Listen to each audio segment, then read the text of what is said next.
girivanadari.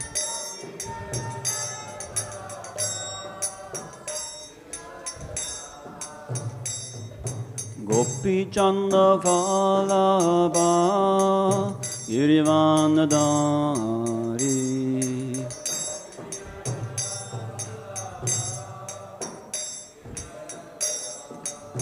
Yasodanandana Braja Janaranjana.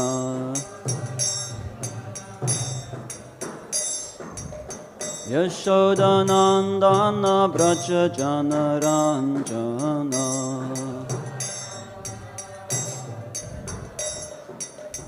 Yamuna Tira Vanachari.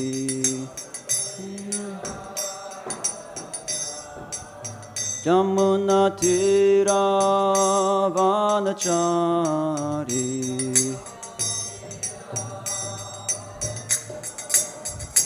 Jaya Radha Madhava Kunja Bihari.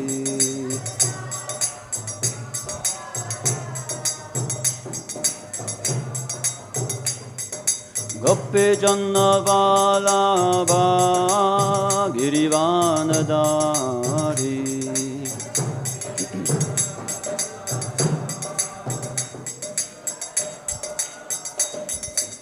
Yashodanandana Braja Janaranjana. Yashodanandana Braja Janaranjana. Jamuna Tira Vanachari.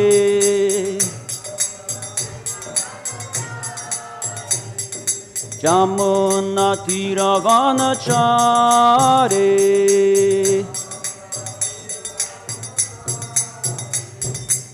Jamuna Tira Vanachari. Jaya Radha Madhava Kunja Bihari.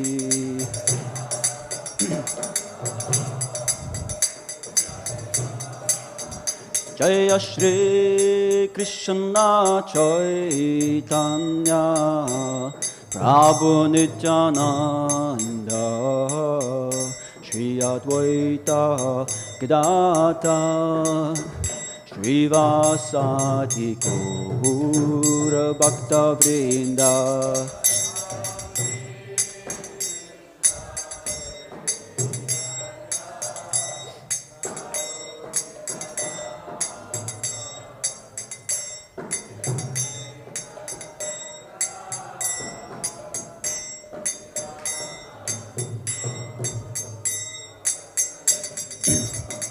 Hare Krishna,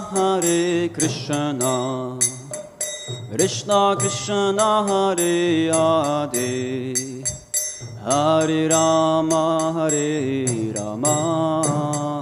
Rama Rama, Hare Hare.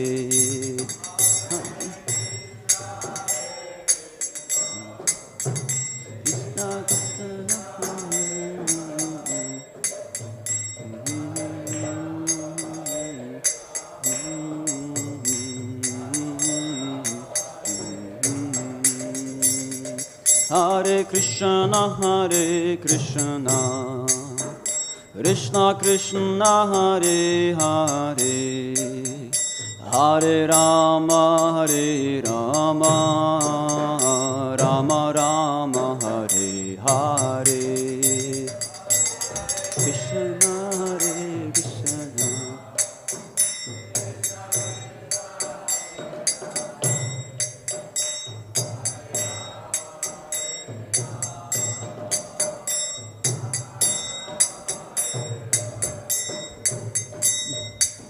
Hare Krishna, Krishna Krishna, Hare Hare, Hare Ram, Ram Ram, Hare Hare, Hare Krishna, Krishna Krishna.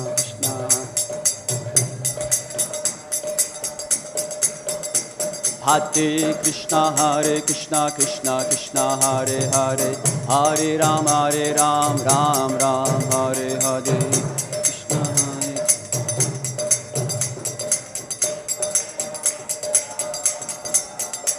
Hare Krishna, Krishna Krishna, Hare Hare, Hare Ram, Ram Ram, Hare Hare.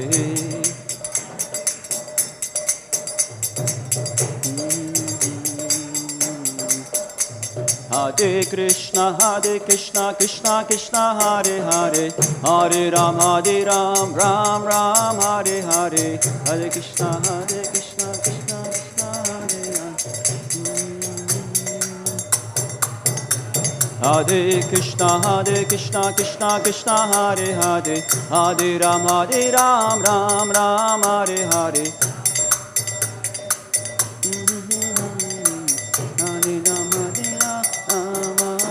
Hare Krishna,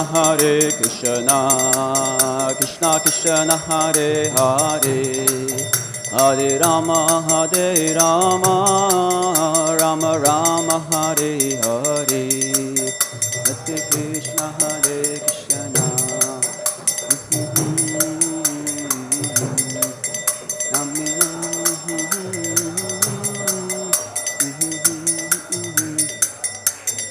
Hare Krishna, Krishna. Hare Krishna, Krishna Krishna, Hare Hare, Hare Rama, Rama Rama, Hare Hare. Hare Krishna, Hare Krishna, Krishna Hare Hare.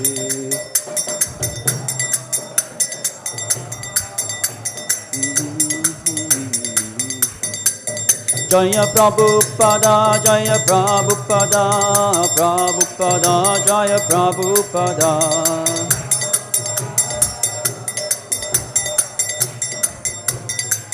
Jaya Jaya Prabhupada, Prabhupada, Prabhupada, Jaya Jaya Prabhupada.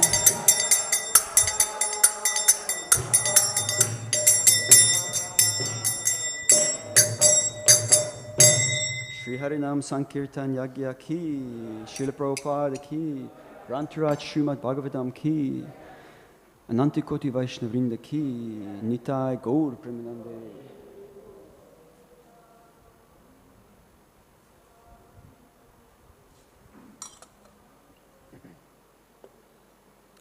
Om Namo Bhagavate Vasudevaya. Om Namo Bhagavate Vasudevaya. Om Namo Bhagavate Vasudevaya. Hare Krishna. Reading today from Srila Prabhupada's Srimad Bhagavatam, Canto 2, Chapter 10, text number 27 and 28. So I'll do 27. And then 28 we can do together. Utsisṛkṣor dhātu-malam nirabhidyata gudam tataḥ pāyus tato Mitra utsarga ubhayāśrayaḥ. Thereafter, when he desired to evacuate the refuse of edibles, the evacuating hole, anus, and the sensory organ thereof developed along with the controlling deity, Mitra. The sensory organ and the evacuating substance are both under the shelter of the controlling deity. Purport. Even in the matter of evacuating stool, the refuse is controlled. So how can the living entity claim to be independent? Text 28. Utsisṛkṣor purapurya nabhidvaram tato mrityu prataktvam ubhayāśrayam. Utsisṛkṣor purapurya nabhidvaram tato mrityu prataktvam ubhayāśrayam. Utsisṛkṣor purapurya nabhidvaram tato mrityu prataktvam ubhayāśrayam.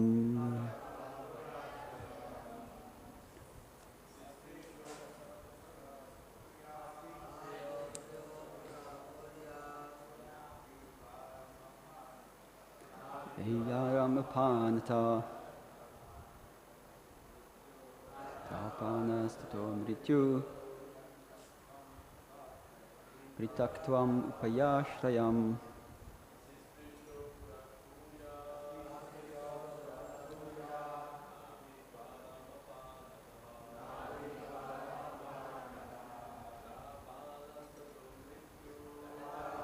Tato mrityu Pritaktvam ubhayāśrayam utsisṛkṣoḥ puraparya avidvaram apanata tatrapanas tato mrityu Pritaktvam ubhayāśrayam. Matajis.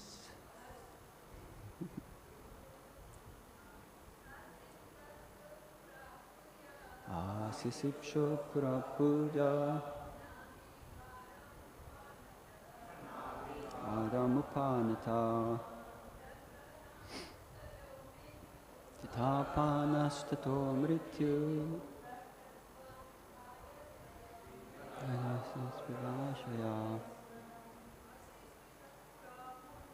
Utsisṛkṣoḥ purapurya Navidvaram apanata Tataḥ tato mrityu Pritaktvam ubhayāśrayam. Utsisṛkṣoḥ, desiring to go everywhere. Puraha, in different bodies. Puryaha, from one body. Nirabhidyata, the navel or abdominal hole. Apanataha, was manifested. Tatra, thereupon. Apanaha, stopping of the vital force. Tataḥ, thereafter. Mrityuhu, death. Pritaktvam, separately. Ubhaya, both. Āśrayaḥ, shelter. Okay, translation and purport by His Divine Grace A.C. Bhaktivedanta Swami Prabhupada Ki. Thereafter, when he desired to move from one body to another, the navel and the air of departure and death were combinedly created. The navel is the shelter for both, namely, death and the separating force. Purport. The pranavayu continues the life, and the apanavayu stops the living force. Both vibrations are generated from the abdominal hole, the navel. This navel is the joint from one body to the other. Lord Brahma was born of the abdominal hole of Garbhodakashaya Vishnu as a separate body, and the same principle is followed even in the birth of any ordinary body. The body of the child develops from the body of the mother, and when the child is separated from the body of the mother, it is separated by cutting the navel joint. And that is the way the Supreme Lord manifested himself as separated many. The living entities are therefore separated parts, and thus they have no independence.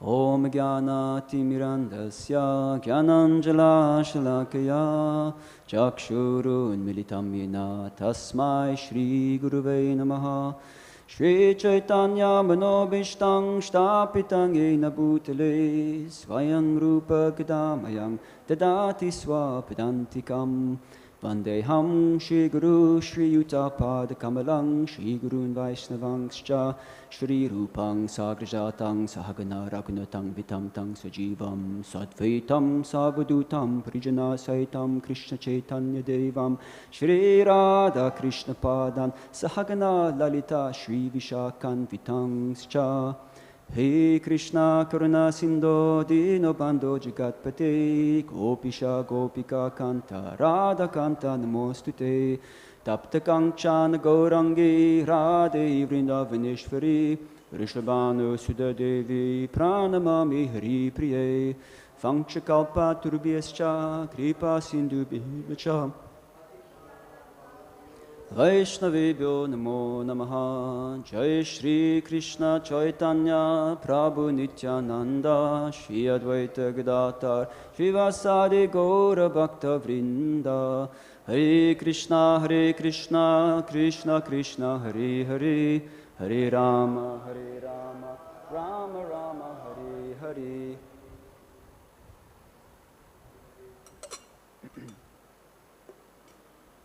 I'm feeling so thirsty. I've already finished the whole cup. I haven't even started yet.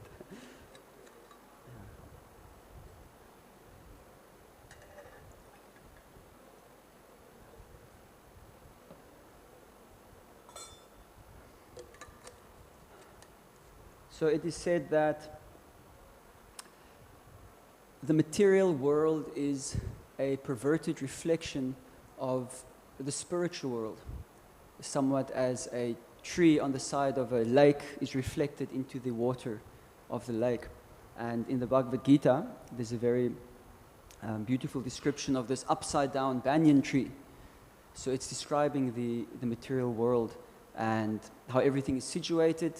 But one important point coming through that analogy is that it's very, very hard to figure out what's going on around here. And one can easily observe this when just looking at public forums, Mayapur forum, Facebook, any place where people can publicly comment on anything they like, whatever they like, sitting behind the safety of their computer screen, so there's no fear of getting punched. And what I've noticed is that we tend to overestimate what we understand is happening in the world. We present things as fact. This is the fact, you know, this person is wrong, this person is right, and this is why. And then on the other side of the argument, you find the same people. So on both sides you have it. You can see it, for example, during the pandemic. You have people with masks, no masks, vaccine, no vaccine. And it was a very big divisive factor all over. And both sides were convinced about their position. But every time I kind of look at these types of controversies, then I find that in most cases it's actually impossible for me to actually come to a concrete conclusion because I don't have access to all the facts. Facts have to be verifiable, you know, like your BBC and NBC and Fox News, they're certainly not a reliable source of information. And then on the other side, you have these, these podcasts of these kind of awake people. They're also not a reliable source of information. So now we're trying to understand what's happening in Ukraine and Russia. We're trying to understand what's happening in Israel and Palestine. And how can you know? Even if you're there, it's not really possible to know. So this is the nature of this material world, is that it is achit. It's full of ignorance. You can't actually ascertain what is what. But because we're very puffed up, we think our brains are very big. So we think we can understand. And so then there's conflict. But I think the humble position is to be that one can do one's investigation. And some things I think can reasonably be inferred, and some logical reasoning you can get something. But at the end of the day, there's a limit where it's like, oh well, beyond this, I cannot know more.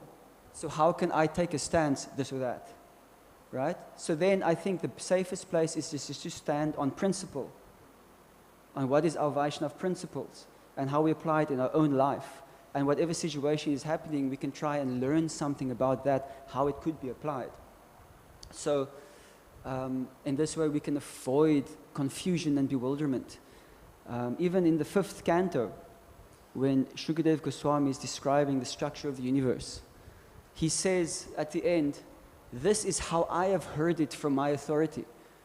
So this gives the sense that he might not actually have understood it himself 100% or even realized it, because he was just saying, this is what I heard, so this is what I'm saying, bas.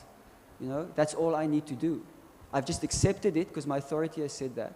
So I think if Shukadev Goswami even has taken that humble position, then I think it's also maybe wise to follow in that mood of not thinking, wow, I figured out the structure of the universe, like this is it, you know, because it's impossible to understand. Because Krishna is impossible to understand, and his energies are impossible to understand. We can understand a little bit about a little bit, or we can understand a lot about a little bit, which is the story of modern scientific discovery. We know so much about so little. And then even those things are changing from time to time, where they realize, oh, we were wrong. But now, with the advancement of scientific technology, now we know better. This is the fact. Before, we didn't know, but now we know. And then 50 years from now, what are they going to say? Oh, we made a mistake then, but now we know better. So therefore, what we're saying now, you should trust us. And the general people foolishly just keep accepting this without proper deliberation. So this material world is, this earth especially, is predominated by the modes of passion and ignorance. And as long as one is heavily influenced by that, it is not possible to get a clear perspective on things. Which is why we have our sadhana, which Prabhupada has given us, to make us associate with the mode of goodness. I don't recall reading anywhere where Prabhupada said you have to be in the mode of goodness. I recall him saying you have to associate with the mode of goodness. And by association, one gradually comes up. And because when you're looking at this tree reflected in the water, it could be said that the mode of ignorance, a lake is, okay, the Ganga is not a great example because you go in like half a meter and it's completely dark. But a lake is murky. There's mud mixed in there. So when you go right to the bottom, it's completely dark. So this is the mode of ignorance, and cold. So the light doesn't enter there, you can't see anything that's happening around you. Mode of passion, you're going a little bit higher, so there's light, but you can't see like very far. You stretch your arm out and maybe you can vaguely see your fingers. So this is the mode of passion. There's a sense of, okay, there is light, there is form, there are stuff around me, but you can't really tell what it is. And then the mode of goodness is where you've actually stuck your head above the water and you can see on the reflection of the water whatever is in the sky. So in order to understand the spiritual reality, it's required to be somewhat in the mode of goodness. And by associating with the mode of goodness, and obviously by a lot of mercy, one can get a glimpse of these realities, of the spiritual reality. A similar way of putting it is that when the water is disturbed, you can't see the image. But once it's peaceful, the quality of the mode of goodness, you can see it. So, and then one can understand how everything happening here is a replica of what is happening in the spiritual world. So all the types of interactions that are happening here, all the types of the forms which one perceives here is existing in the spiritual world also. But we know there are key differences because we've heard from the scriptures. We know that here everything is unconscious. There's only the jiva, which is conscious, and then which is the paraprakriti, superior energy of Krishna, and then there's the inferior energy, which is not conscious. But in the spiritual world, everything is conscious. The ground that you walk on is conscious. The trees are conscious. You can talk to them, you can communicate with them, and everybody's talking about how to serve Krishna, how to please Krishna. Actually, how to serve the ones who are intimately serving Krishna. That's actually it. Gopi Bharta Kamalyor, Gopi Bharta Pada Kamalyor, Dasa Dasa Anudas, right? So this is our mood in our sampradaya, that we simply want to become a servant of the servant of the servant of Krishna's servants. We want to help the ones who know how to please Krishna, because what do we know? We don't know anything. So in the spiritual world, nothing can be misused because everything wants to serve Krishna. And as soon as somebody would want to engage, theoretically, something other than in Krishna's service, because everything is conscious, that thing will protest. You say, sorry, Baba. You have to go there for that, to the material world. It's not possible there, because everybody only but thinks of Krishna. So in the material world, then people get to express desires which are not compatible with the spiritual sky. And the primary predominating, I would say, contamination is impersonalism. Or Prabhupada says envy, is the first thing which comes into the heart. And this impersonalism it's all pervasive in all conditioned living entities. And what is this impersonalism? Is that you wish to enjoy one's senses. You wish to enjoy separately from Krishna, which means that you want to be Krishna to the extent of that desire. So we are kind of like stuck in the middle. We want to serve Krishna, but we also have personal desires. So we want to serve Krishna, but there's a part of us that also wants to be Krishna. And oftentimes when we come to hear about how we should give everything to Krishna, we should just forget about our own desires, we should just, you don't have to worry about yourself, just think about Krishna only. That resistance that you feel inside yourself is called envy. It's you feeling it, it's envy. Acknowledge it, own it. It's like, okay, it's there. So, therefore, Prabhupada is glorified as nirvishesha shunyavadi paschatideshatarine, that he's come to free us from this impersonalism and voidism.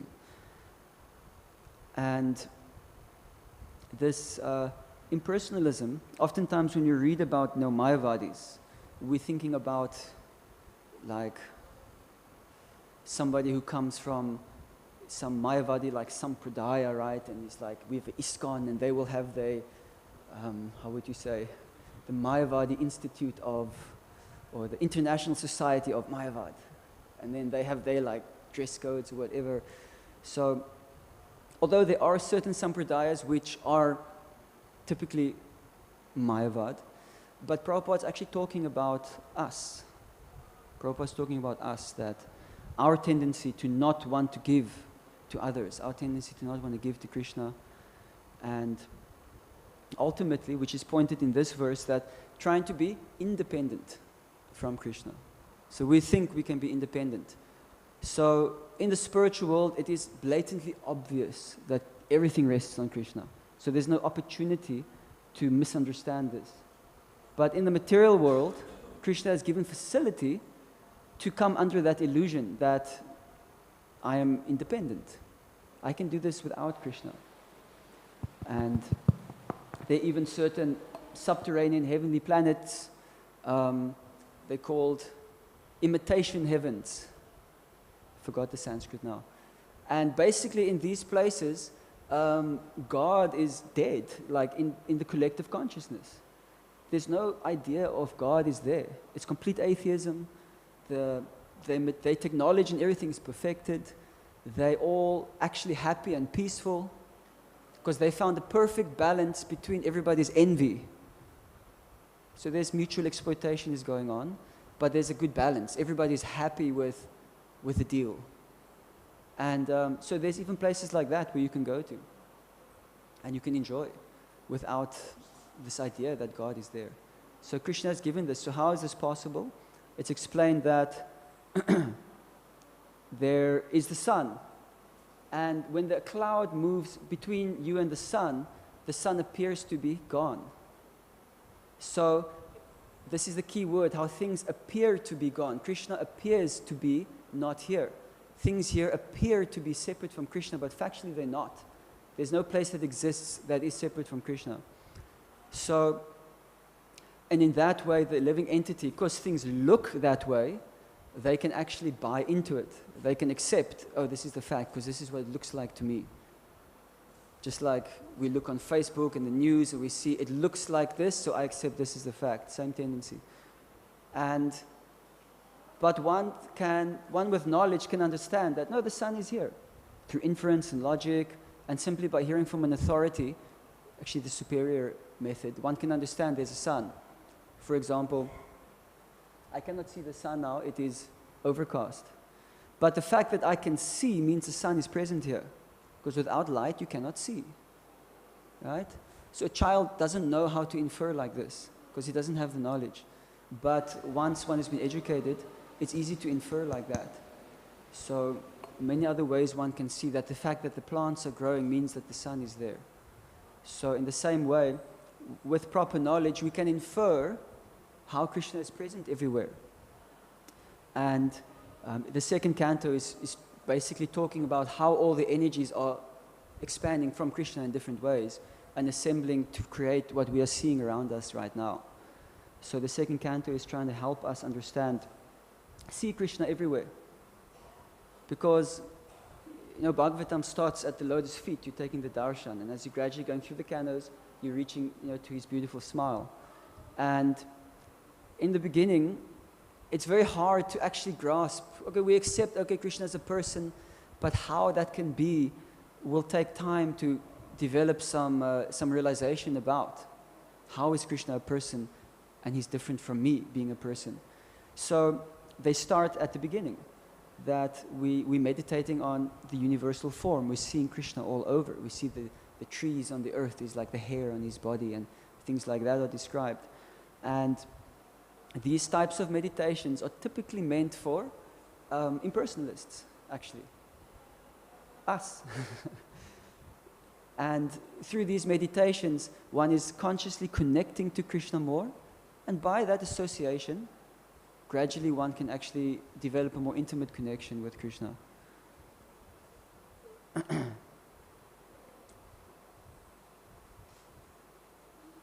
And one can realize that one is not independent. So Prabhupada says here, the living entities are therefore separated parts and thus have no independence. So when you have a machine, there are a lot of different parts which are playing in making this machine perform its function. And each part that's in there, a screw, a nut, a cog, has purpose and value in as far as it is part of the machine. If you walk down the street and you see a little nut on the street, then nobody will pick it up because it doesn't have any value. Doesn't have any value. Maybe you're missing a nut in your scooter and you see that that's the perfect size, and then you'll take it because it will become part of something. So it has no independence. We have no value separate from Krishna. We're just loitering around in the universe. Prabhupada says like that the jivas, the living entities, are just loitering around. It means aimlessly and purposely. Playing in the sand, spending so much energy and time building great sandcastles, and then the waves just come and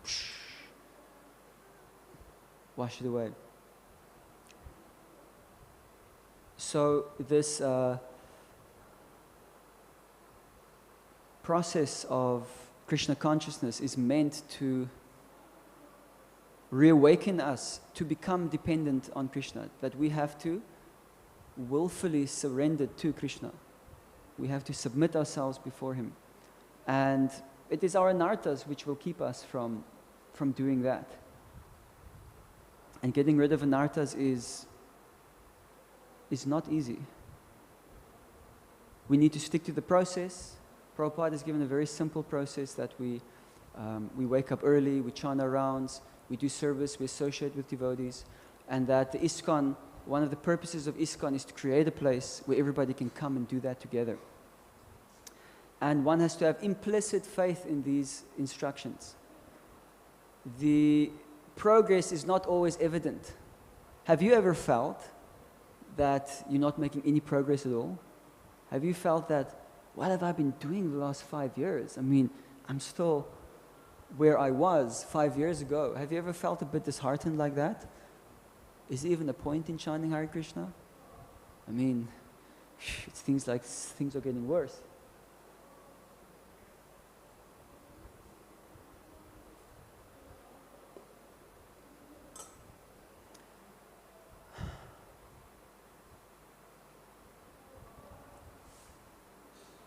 But initially what happens is that first, as we're coming more to the mode of goodness, we become aware of all the anarthas inside of us. We become aware of all these desires. Because for a materialist, mostly, not always, for them to be able to enjoy peacefully, they have to be able to justify their envy, their jealousy, their negative tendencies and qualities. So, like a man and a woman cannot enjoy together if they are always bugged by this idea of like, I'm just exploiting this person. It will interfere with it. So you have to justify it in a way to hide that from yourself. So Krishna's given the lower modes for that purpose. But then when one is coming more to the mode of goodness, all those things which you have been sweeping under the rug for lifetimes, they start coming up. Oh my God, what is that? That's horrible. How did that get there? If I had hair, I would pull it out. So, this is a typical experience. Have you experienced this before?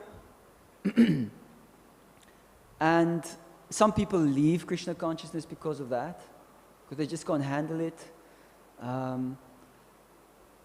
Some people feel they can't talk about it because they'll be judged, which in all honesty oftentimes does happen. Actually more often than not, it does happen in our community. So it's a pity that there's not more of a wholesome environment where people can talk about these things, because this is actually what is needed. That we talk about them and we understand it's okay. We've all got the same problem, you know. So you don't have to feel so bad about it. So once it's come out and you realize that, hey, I'm actually not special, because everybody has this problem too. Then it's like, okay, that's good. I don't have to pretend to be anybody when I walk out my front door. So because everybody's struggling with this, or they've been through it already. Now every saint has a past. Every sinner has a future. So, so Ajamil, that when he saw the prostitute and the Sudra embracing intimately in the forest, and he became overwhelmed with desire, and this must have been latent desire which came from previous lives, this seed that had been planted from sinful activities from past lives. They're lingering there, and sometimes they just come up. And he got overwhelmed. And he tried to overcome it. He tried to suppress it. But I read no description that he actually revealed his mind to somebody. I don't recall reading that. So I rate that if he had revealed his mind to somebody, the result might have been different. Because there's that factor of that the weight of it is removed. When you reveal your mind to somebody in confidence, it's not such a burden anymore. Not just because you get to see it from a perspective of that it's actually not a big deal, because you can just focus on Krishna with it, and Krishna will help to purify it. But you also get the support of another person. You go outside of your mind. You're off the mental platform. It's out into the physical world, and this person is there. And so oftentimes when people have like addictions, one very powerful way to deal with it is to join a support group. To have a person that you can reach out to whenever you have an issue, or whenever you feel like, oh, I'm going to relapse now, whatever, because it goes out of your mind. The person is there to support you. And even if some kind of accidental fall down happens, you can still continue. It doesn't crash you. So this is the type of community which Prabhupada is intended to exist inside of ISKCON. We're sincere people who want to overcome their anarthas, can come and receive support. So of course, chanting Hare Krishna is the basis of everything. Without chanting Hare Krishna, we're nothing. Chanting Hare Krishna, it connects us back to Krishna, it puts that wheel back into the machine, it tunes the frequency of our consciousness into the Krishna frequency. And even though we might forget about Krishna, then the Krishna consciousness can still be going on under the surface. Have you ever experienced that while doing your day-to-day activities, you're not thinking of Krishna, maybe you're doing something mundane, you're doing just your regular material duties, and then all of a sudden you see something and you just get a remembrance of Krishna? Has that ever happened to you? You see something, it can be something just like, I don't know, a tree, a wheel, this udipan. So how is this possible if you're not Krishna conscious? If you're not Krishna conscious, it's not possible for that to happen. Because you'll think of something else. It will remind you of something else. So this is proof that this chanting that we're doing every day is doing something. It is pushing us forward.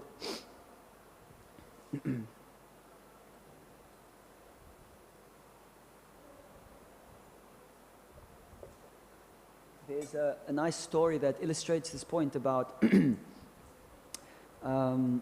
Narada Muni. It's in one of the kind of auxiliary Puranas, which we usually don't put much importance in. But this particular story has a very nice purport, which is really Krishna conscious. And it's in the Daivi Purana. It's about Narada Muni, who was, asking the Lord, who's the greatest devotee? And he pointed to one farmer. And this farmer, early in the morning, he goes out and he does some worship, and the whole day he's working hard, right?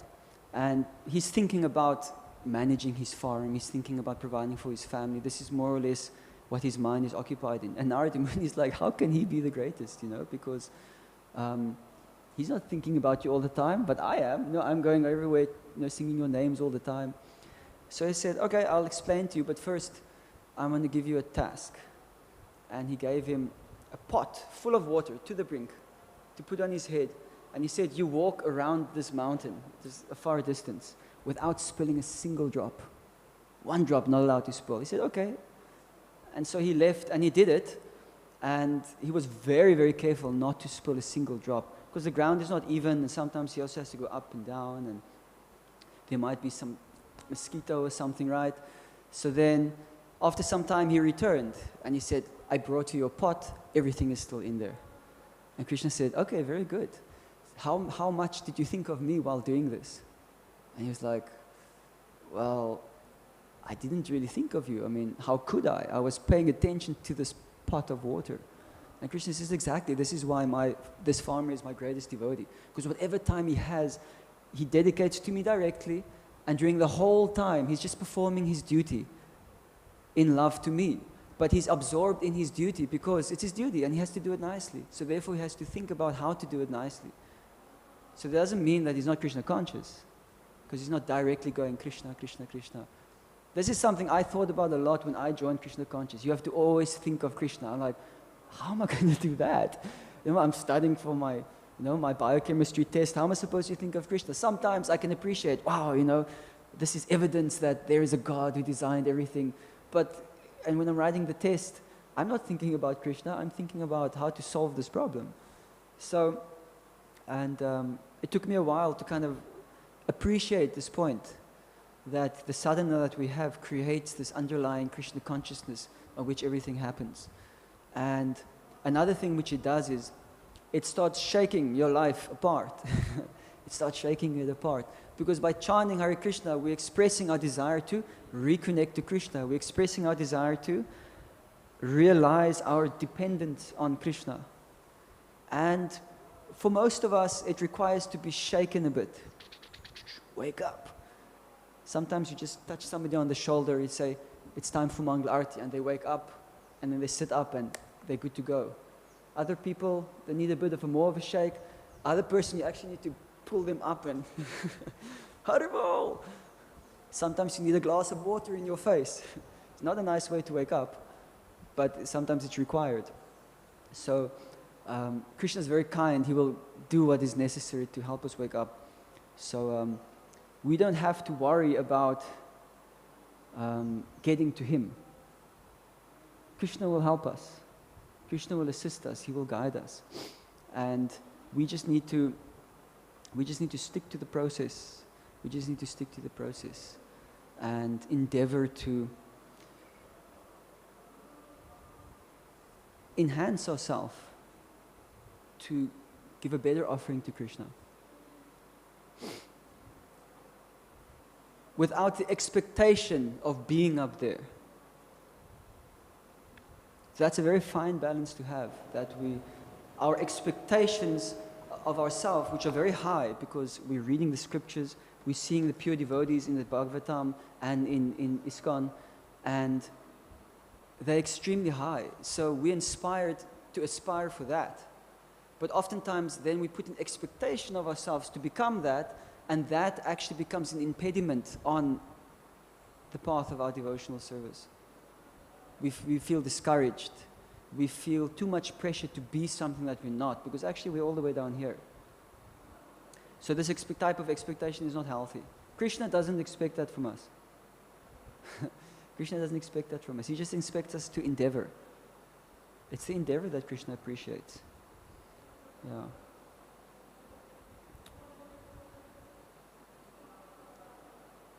Because Krishna sees the intention. Krishna sees the intention. And the intention to serve Krishna is one of the three aspects of what makes bhakti. That we're doing something to please Krishna, we are directing our attention to Krishna, and the intention is there to serve Krishna. Anukulyena Krishna Nushilanam. Anukul means the intention to serve Krishna. Or translation is to please Him the way He wishes to be pleased. So we're trying that. Even though we fail, but we're trying for that. And Krishna says, very nice, he tried. And then give him mercy. And the best way to please Krishna is to please his devotees.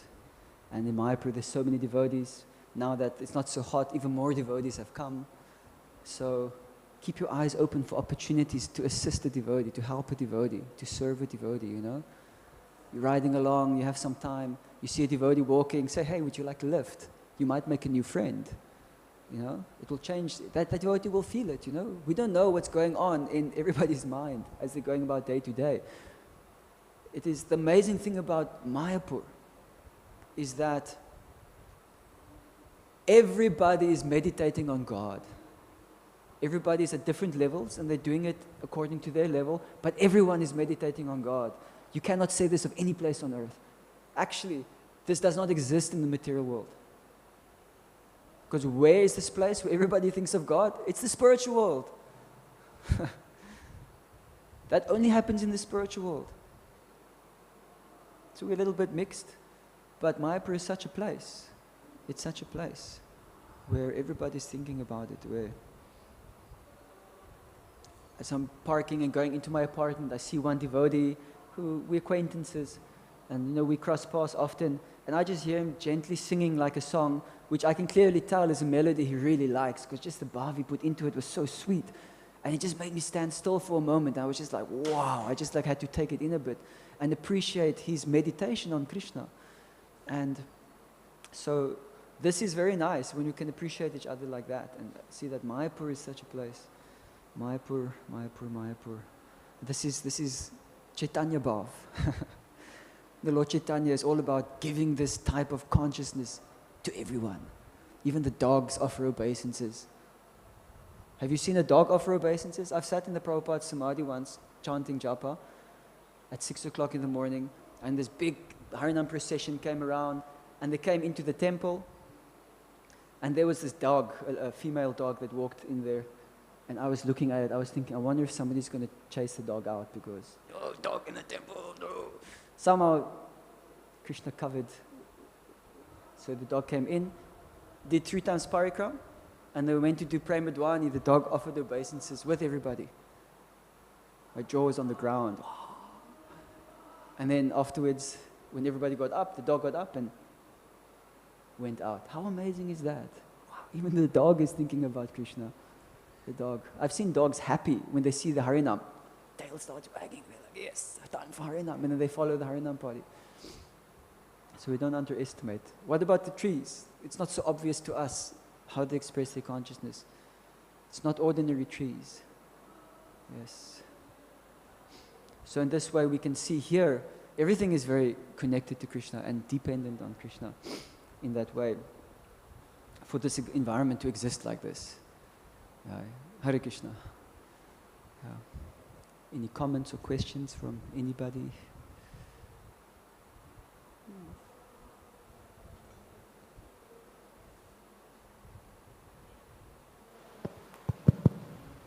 Prabhuji, at first, Hare Krishna Prabhuji, at first you said nirabhidyata shunyavadi pashyata deshatarni. So what does it mean to Prabhupada? It means that paschatya deshatarine, that he went to the West to deliver us from nirvishesha, impersonalism, and shunyavadi, voidism. Shunyavad means the path of zero, nothing. That there's nothing that exists, everything is just fake. And that there's actually no reality. Yes. And impersonalism is that there's a spirituality, but there's no variety, everything is one. And ultimately it means I am God. I am everything. I am you, I am you, I am the Mrdanga, I'm the chair. Right? So that's impersonalism. Thank you, Prabhuji. Right.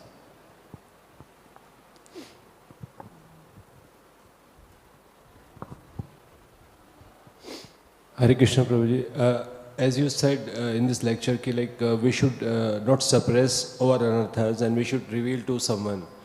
But how to find such a person, to whom we can reveal? What are the eligibility of that person? Because we cannot reveal in front of everyone. So to find such a person and what qualities we should see in that person that we can reveal to that person. So as I understood you asking, how can we find a person who you can reveal your mind to safely? Okay. We have to, first it comes from desire, and then we have to seek it out. We have to look for it.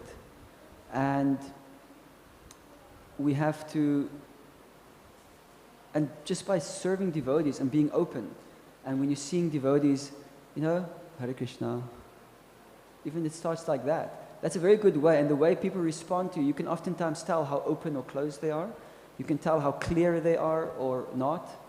You can tell a lot, Not in the sense of judgment, but just in the sense of appreciating like a connection that you might have with a person. You can feel it.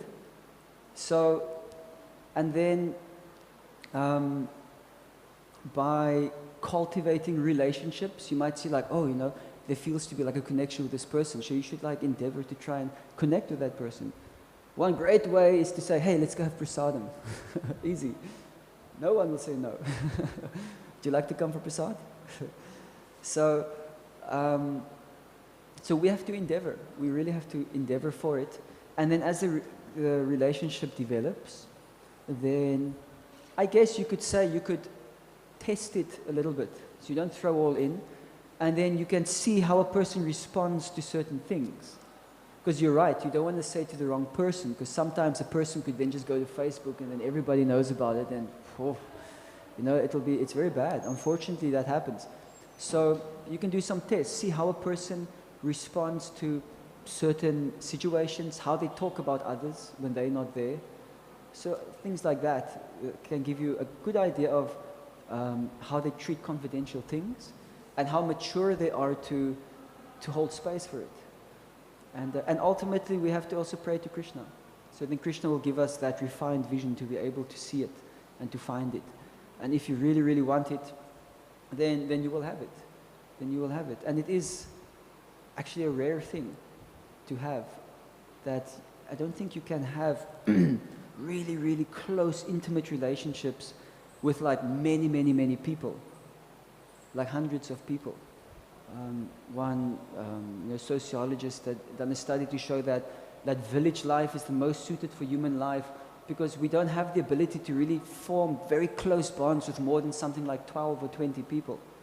We can be friends with many, but that very so yeah, so it requires endeavor, and it's a wonderful thing to endeavor for. There's a bit of pain in there also, because actually you want a friend. You really want a friend to take with. And if it is something which is like, a lot of issues are like psychological, there are like devotees who are therapists as well. And it's their profession to keep things confidential. So then something like that might also be an option, but it doesn't beat having a good friend to talk to and to reveal your mind to. Yeah. So yeah, tread carefully, but look for it. Yeah, keep looking for it. Yeah. Thank you.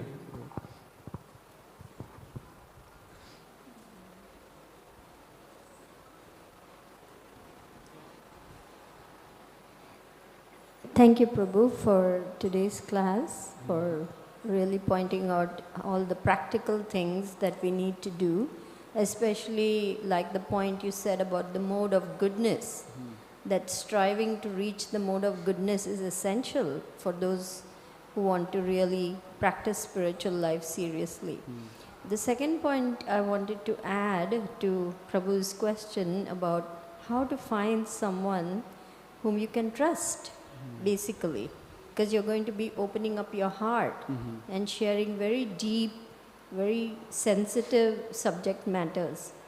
So I would humbly like to offer something, if I may. Yes, please, Mataji.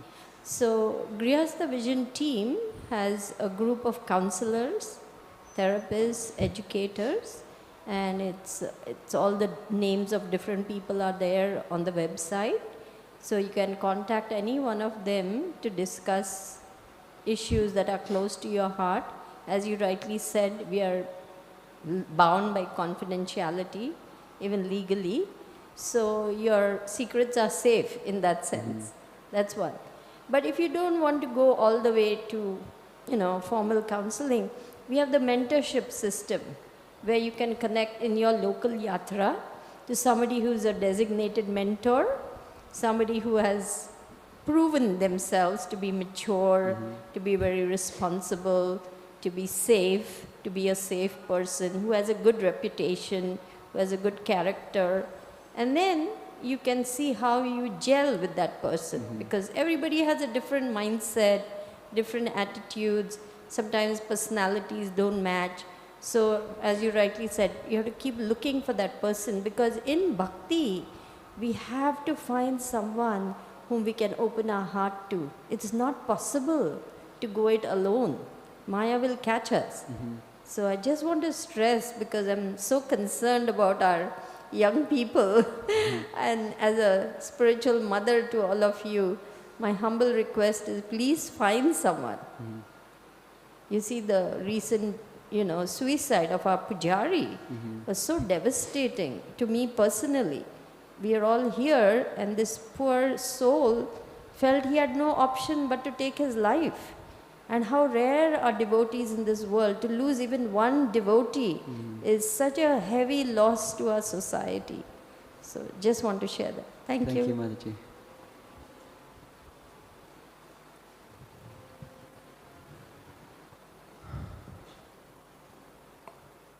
Okay. Grantarat Srimad Bhagavatam ki, Srila Prabhupada